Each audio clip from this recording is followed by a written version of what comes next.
Haleluya. Bersukacita malam hari ini, amin. Kita sudah menikmati hadirat Tuhan, kita sudah memuji, menyembah Tuhan malam hari ini. Mulai dari awal pujian kita pada malam hari ini bicara tentang kebaikan Tuhan, bicara tentang kasih Tuhan yang besar atas hidup kita. Dan terakhir ditutup bicara tentang kemurahan Tuhan yang luar biasa di dalam setiap kehidupan kita. Menjadi satu pertanyaan buat kita pada malam hari ini. Seberapa besar kita melibatkan Tuhan di dalam kehidupan kita? Seberapa besar kita mengizinkan Tuhan mengendalikan kehidupan kita? Kita tahu mungkin hari-hari ini ada banyak berita, ada banyak kabar yang kita dengar, yang kita lihat mungkin menggemparkan. Sesuatu yang tidak mengenakkan kita, mungkin mengecewakan kita, mungkin menakutkan kita. Tapi malam hari ini mari Bapak Ibu Saudara, kita mengizinkan Tuhan pegang kendali kehidupan kita, amin. Dan kita bersyukur malam hari ini kita boleh menikmati Tuhan di dalam hadirat Tuhan. Saya pun bersyukur untuk kepercayaan Tuhan pada malam hari ini untuk sama-sama kita menikmati kebenaran firman Tuhan. Bersyukur berterima kasih kepada Bapak Ibu Gembala, bahkan seluruh sidang jemaat Tuhan pada malam hari ini. Mari kita mau sama-sama melihat satu kebenaran firman Tuhan. Bagaimana ketika Tuhan bekerja di dalam kehidupan saya dan saudara, Dia selalu bekerja tidak setengah-setengah. Tetapi Dia full dan tuntas, Dia mengerjakan segala sesuatu di dalam kehidupan saya dan saudara. Dia mengambil alih, Dia mengambil kendali seluruh kehidupan saya dan saudara. Kita melihat satu kebenaran firman Tuhan di dalam Filipi pasal yang pertama. Kita akan melihat bersama-sama di dalam Filipi pasal yang pertama dan kita akan membaca ayatnya yang ke-6. Filipi pasal yang pertama ayatnya yang ke-6. Firman Tuhan berbunyi seperti ini. Akan hal ini aku yakin sepenuhnya, yaitu Ia yang memulai pekerjaan yang baik di antara kamu akan meneruskannya sampai pada akhirnya pada hari Kristus Yesus. Puji nama Tuhan. Kita mulai melihat satu kebenaran firman Tuhan ini berkata bahwa Dia memulai pekerjaan yang baik di dalam kehidupan kita, di antara kita. Dan Dia akan meneruskannya sampai pada akhirnya pada hari Kristus Yesus. Kalau di dalam terjemahan firman Allah yang hidup, Dia mengatakan bahwa akan terus menolong saudara bertumbuh di dalam kasih karunia-Nya sampai pekerjaannya itu selesai. Artinya bahwa Tuhan, Dia bekerja di dalam kehidupan saya dan saudara itu tidak pernah setengah-setengah. Dia menyelesaikannya dengan sempurna. Dan kita melihat lewat pembacaan Alkitab kita pada malam hari ini. Ayat ini menjamin bahwa Tuhan akan menyelesaikan pekerjaan yang sudah dimulai di dalam kehidupan kita. Walaupun mungkin apa yang kita rencanakan selalu saja mungkin tidak mencapai klimaks. Ada saatnya kita mungkin gagal di dalam perencanaan kita. Tetapi ingat, kalau Tuhan mengerjakan sesuatu yang baik dalam kehidupan kita, semuanya pasti akan selesai. Kalau kita mungkin bisa baca di dalam Mazmur pasalnya yang 138. Mazmur pasal yang ke-138. Di ayat yang ke-8 di sana berkata seperti ini. Tuhan akan menyelesaikannya bagiku. Ya Tuhan, kasih setiamu untuk selama-lamanya. Janganlah kau tinggalkan perbuatan tanganmu. Inilah yang akan menegaskan kita pada malam hari ini. Bahwa Tuhan kita, Dia sanggup pegang kendali seluruh kehidupan kita. Dia yang sudah memulai sesuatu yang baik dalam hidup kita. Dia pun akan menyelesaikannya dengan sempurna. Walaupun untuk mencapai kepada kesempurnaan, kita harus melewati proses. Tetapi saya percaya lewat firman Tuhan dalam terjemahan firman Allah yang hidup di sana berkata bahwa Tuhan yang akan menolong kita melewati proses tersebut. Dan saya percaya pekerjaan Yesus yang luar biasa, Dia sudah kerjakan buat saya dan saudara. Dan Dia sudah menyelesaikannya dengan tuntas. Kita masih ada dalam suasana Paskah. Beberapa minggu lalu kita boleh sama-sama merayakan Paskah, kematian dan kebangkitan daripada Tuhan Yesus Kristus. Bagaimana firman Tuhan kata dia sudah menyelesaikan semuanya. Dan kita melihat lewat firman Tuhan malam hari ini kita melihat ada banyak peristiwa-peristiwa yang Yesus kerjakan. Ada banyak peristiwa-peristiwa sesudah kebangkitan daripada Yesus. Dan malam hari ini kita akan melihat bagaimana Yesus sendiri pegang kendali hidup kita. Bagaimana Yesus sendiri menyelesaikannya dengan sempurna di dalam kehidupan saya dan saudara.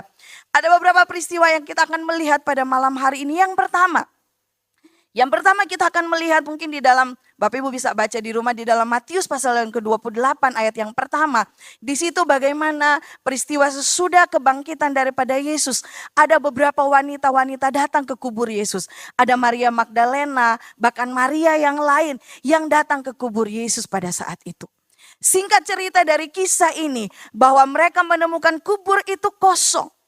Tetapi kita melihat di dalam peristiwa ini, saya percaya pada saat itu wanita-wanita ini mereka merasa kehilangan. Mereka merasa ada sesuatu yang hilang di dalam kehidupan mereka. Satu pribadi yang mereka banggakan. Satu pribadi yang menolong, yang menyertai kehidupan mereka. Tetapi sekarang tidak ada lagi.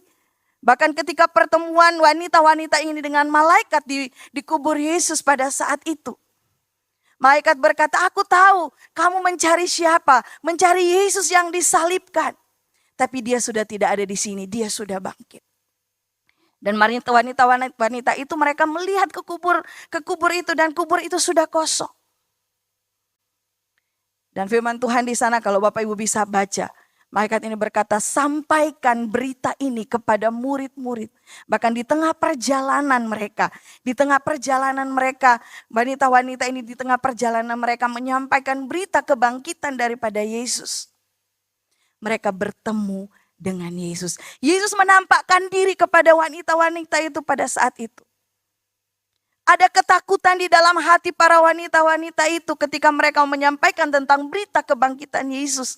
Tetapi perjumpaan dengan Yesus mendatangkan sukacita bagi para wanita-wanita itu. Itu kisah yang pertama, kita melihat bagaimana Yesus menampakkan diri di tengah kehilangan daripada Maria Magdalena bersama Maria yang lain. Mereka merasa ada sesuatu yang hilang dalam kehidupan mereka. Sesuatu yang mereka andalkan. Guru mereka hilang dari mereka. Tapi Yesus datang menampakkan diri kepada mereka. Yang kedua kita melihat ada satu kisah. Bapak Ibu bisa membaca itu di dalam Yohanes pasal yang ke-20. Bahwa pada saat itu murid-murid berkumpul bersama-sama di dalam satu ruangan. Di satu ruangan terkunci. Pada saat itu murid-murid merasa ketakutan terhadap orang-orang Yahudi. Kenapa mereka merasa ketakutan? Bisa saja apa yang Yesus alami dialami oleh mereka. Karena dalam penangkapan daripada Yesus adalah petinggi-petinggi Yahudi pada saat itu. Ada ketakutan di dalam diri para murid-murid pada saat itu. Sehingga mereka berkumpul dan mengunci pintu itu.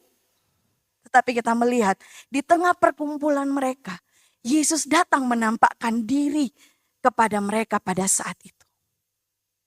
Di tengah ketakutan mereka, Yesus datang membawa satu berita sukacita, damai sejahtera. Dan Yesus menunjukkan tangan dan lambungnya Yesus. Menunjukkan bahwa aku hidup. Dan kisah selanjutnya kita melihat mungkin di dalam Lukas, kita melihat di dalam Lukas bagaimana satu kisah di mana perjalanan dua murid Yesus dari Yerusalem ke Emmaus. Pada saat itu mereka bercakap-cakap menceritakan tentang hal yang sudah terjadi pada saat itu. Tentang kematian dan kebangkitan Yesus. Di tengah perjalanan mereka menuju ke Emmaus, Yesus hadir bersama dengan mereka saat itu. Yesus menampakkan diri kepada dua murid Yesus ini. Tetapi saat itu firman Tuhan berkata bahwa mereka tidak melihat Yesus. Ada sesuatu penghalang sehingga mereka tidak dapat melihat Yesus pada saat itu. Tapi toh endingnya mereka tahu bahwa itu adalah Yesus. Kita melihat bagaimana Yesus menampakkan diri kepada murid-murid pada saat itu. Dan kita mau melihat apa alasan atau apa tujuan Yesus menampakkan diri kepada murid-murid pada saat itu. Yang pertama kita mau melihat mengapa Yesus menampakkan diri dan menunjukkan dirinya kepada murid-murid pada saat itu. Yang pertama, Yesus mau membuktikan bahwa perkataan atau ucapan daripada Yesus bukan ucapan yang omong kosong. Kalau dia berkata bahwa aku akan mati tetapi pada hari yang ketiga akan bangkit, bahwa itu adalah benar-benar terjadi. Yesus mau menunjukkan kepada murid-murid bahwa firman Tuhan itu adalah ya dan amin. Yesus mau tunjukkan kepada murid-murid bahwa ucapan yang keluar dari bibir mulut Yesus bukan janji serapa. Tetapi apa yang dia janjikan, dia pasti akan menepati. Dia bukan cuma mati, tetapi dia hidup. Sehingga Yesus menampakkan diri, ini loh yang aku katakan. Ada kehidupan, bukan cuma mati, tetapi aku bangkit. Sehingga apa? Yesus menampakkan diri kepada murid-murid pada saat itu. Yang kedua, alasan mengapa Yesus menampakkan diri kepada murid-murid pada saat itu. Yesus memberi keyakinan bahwa dia hidup. Bahwa aku ini hidup, sehingga apa? Yesus sendiri menunjukkan tangan yang berlubang paku, lambung yang ditusuk. Yesus menunjukkan kepada murid-murid pada saat itu. Bahkan kalau kita membaca kisah itu, 2 kali Yesus balik. Pertama pada waktu murid-murid berkumpul tidak ada Thomas. Tetapi berikut Yesus juga menampakkan diri ketika Thomas hadir. Sehingga Yesus menunjukkan kepada Thomas tangan yang apa? Tangan yang ada lubangnya dan lambungnya. Dia tunjukkan. Yesus membuktikan, ini loh aku yang mati, tetapi aku hidup. Aku berkuasa atas maut, aku berkuasa atas kematian. Dan Yesus itu, dia tetap hadir, dia tetap sama kemarin, hari ini, bahkan untuk selama-lamanya. Itulah yang Yesus mau tunjukkan kepada murid-murid pada saat itu. Dan malam hari ini, itu pun yang Yesus mau tunjukkan buat saya dan saudara. Dia pegang kendali semua keadaan pada saat itu. Dia mau tunjukkan kepada murid-murid, aku hidup, aku berkuasa. Firmanku hidup, firmanku berkuasa. Itu pun yang Yesus mau tunjukkan buat saya dan saudara pada malam hari ini. Bahwa firman Tuhan adalah firman yang berkuasa. Ketika Yesus berucap, ya dan amin. Ketika dia berjanji kepada saya dan saudara bahwa dia sekali-kali tidak akan meninggalkan kita. Benar-benar itulah yang akan Yesus lakukan buat saya dan saudara. Dia bukan sekedar berucap, tetapi dia akan menyelesaikannya dengan sempurna. Bahwa firman-Nya Tuhan, ya dan amin buat saya dan saudara. Firman Tuhan bukan hanya untuk satu orang tertentu, kelompok orang tertentu. Tetapi firman Tuhan datang buat saya dan saudara. Untuk apa? Agar supaya saya dan saudara kuat berhadapan dengan tantangan yang ada. Murid-murid satu saat mereka akan mengalami satu perjalanan rohani yang panjang. Mereka akan dianiaya, mereka akan mengalami perjalanan rohani yang luar biasa. Sehingga Yesus berkata bahwa firman ucapanku adalah satu pegangan yang kuat untuk engkau menjalani satu kehidupan. Demikian firman Tuhan datang buat saya dan saudara. Pegang firman Tuhan. Kalau Yesus berjanji, dia pasti akan menempati. Dia berjanji ya dan amin. Dia akan kerjakan buat saya dan saudara. Dan yang kedua, Yesus mau tunjukkan kepada saya dan saudara bahwa aku hidup. Bapak Ibu boleh bilang kiri, kanan, depan, belakang. Yesus hidup. Katakan Yesusmu hidup. Ayub berkata, penebusku hidup. Ayub meyakini bahwa ya penebusku hidup. Bapak Ibu malam hari ini, Yesus mau hidup di dalam hatimu. Yesus mau hidup di dalam keluargamu. Yesus mau hidup di dalam usahamu. Mungkin hari-hari ini ada banyak hal di dalam kehidupan kita yang mati. Mungkin kita mengalami kematian secara rohani. Kita mulai aras-arasan dengan Tuhan. Karena apa? Doa kita mungkin tidak dijawab. Mungkin kita mengalami satu pengharapan kita mungkin mulai mati. Mungkin sama seperti 2 murid Yesus dalam perjalanan mereka ke Emmaus. Aduh Yesus yang selalu menemani mereka. Yesus yang selalu ada buat mereka. Tetapi Yesus saat ini tidak ada. Pada saat itu mereka kecewa dengan merasa kehilangan pada saat itu. Bisa berkata bahwa Yesus kita adalah Yesus yang hidup. Yesus pun mau hidup di dalam kehidupan saya dan saudara. Saya percaya ketika Yesus hidup di dalam kehidupan kita, maka yang keluar dari dalam kehidupan kita adalah satu kehidupan. Ucapan kita adalah ucapan yang menghidupkan, amin. Ucapan kita adalah ucapan yang akan menjadi berkat. Ada banyak orang-orang di sana sementara menanti ucapan-ucapan berkat kita. Ucapan-ucapan yang menghidupkan kita. Ada banyak mungkin yang kita alami pada saat ini di tengah kondisi ekonomi, di tengah kondisi permasalahan hari-hari ini. Ada mungkin banyak kematian yang kita lihat di sekeliling kita, usaha kita, pekerjaan kita. Tapi saya mau katakan pada malam hari ini bahwa Yesus kita, Yesus yang hidup. Dia berkuasa, dia tidak pernah berubah dulu, sekarang, bahkan untuk selama-lamanya. Dia mau tunjukkan kepada murid-murid pada saat ini, aku loh tetap sama. Sebelum aku mengalami penderitaan, sebelum aku mengalami salib, aku tetap sama. Aku akan ada bersama-sama dengan engkau. Yesus hadir di antara saya dan saudara pada malam hari ini. Apa yang menjadi ketakutan kita, mungkin kita mengalami apa yang dialami murid-murid. Mungkin kita mengalami apa yang dialami orang-orang pada saat itu, mereka merasa kehilangan. Ada sesuatu mungkin yang berbeda di hati kita. Kita mengalami sakit, penyakit. Tetapi mari malam hari ini, Yesus mau tunjukkan kepada saya dan saudara bahwa aku ini hidup. Yesus hidup, Yesus berkuasa, dan kuasanya tetap sama dulu, sekarang, bahkan untuk selama-lamanya. Sehingga tidak ada alasan buat saya dan saudara untuk mundur daripada Tuhan. Biarlah apa yang Yesus kerjakan ini menjadi satu pegangan buat saya dan saudara untuk berkata, sekali Yesus, tetap Yesus. Bagaimana Yesus hidup, dia mengalahkan kematian, dia mengalahkan maut, dia berkuasa atas maut. Bagaimana Yesus telah melakukan banyak hal, banyak mujizat Yesus sudah lakukan.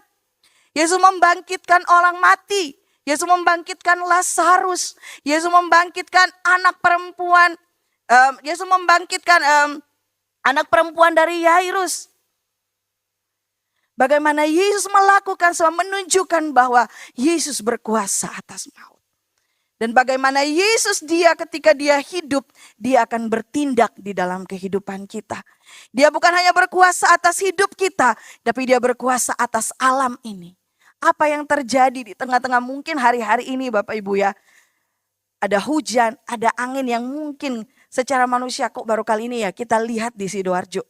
Beberapa bulan lalu ya Bapak Ibu ya. Kami sendiri mengalami puting beliung itu ada di atas rumah kami. Waktu itu hari Jumat, saya ingat hari Jumat malam. Itu muter di atas rumah kami Bapak Ibu. Dan kami bisa lihat angin itu berjalan. Tapi saya cuma melihat Tuhan Yesus tolong. Sehingga apa, angin itu bisa, walaupun kami tahu atap rumah itu yang di samping rumah kami itu sampai lari ke rumah kami. Tapi Yesus punya kuasa yang lebih besar. Ingat Bapak Ibu, ketika Yesus meredakan badai, ketika Yesus meredakan angin pada perjalanan bersama dengan murid-murid di Danau Galilea. Oleh karena itu kebangkitan Yesus mendatangkan ketenangan buat saya dan saudara. Kebangkitan Yesus memberikan satu keyakinan buat saya dan saudara. Bahwa ada satu kehidupan yang luar biasa bersama dengan Yesus. Yesus ambil alih, take control kehidupan saya dan saudara. Oleh karena itu ketika kita takut, ketika kita bimbang, mari serahkan semuanya ke dalam tangan Tuhan. Saya percaya Tuhan akan bekerja di dalam kehidupan kita sampai selesai.